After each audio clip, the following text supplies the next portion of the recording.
2024ની જેમ 2025માં પણ civil hospital અમદાવાદમાં 11,60,000થી હજારે લોકોએ ઓપીડી સેવાનો લાભ લીધો છે.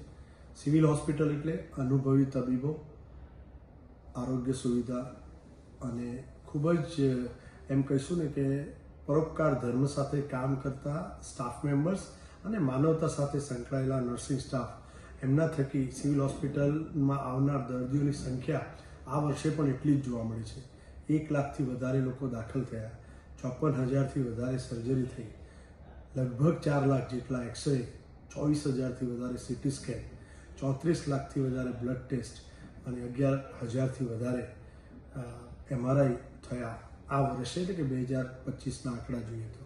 આ એ બતાવે છે કે જે ગુજરાતની અંદર આવેલી સરકારની મોટામાં મોટી વ્યવસ્થામાં લોકોને ખૂબ આસ્થા, ખૂબ વિશ્વાસ છે.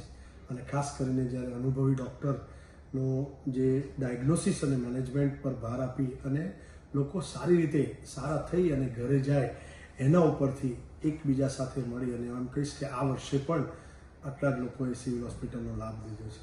આપ સૌને એટલું જ કહીશ કે આપને કોઈ પણ જાતની તકલીફ હોય, કોઈ પણ જાતનું કોમ્પ્લિકેશન થયું હોય તો નિસંકોચ સિવિલ હોસ્પિટલમાં આવજો. આપને અનુભવી ડૉક્ટરનો સારવારનો લાભ મળશે, એમના અનુભવનો લાભ મળશે, આપ સારા પણ થશો અને છતાં પણ આપના ખિસ્સા પર બિલકુલ ભાર નહીં પડે.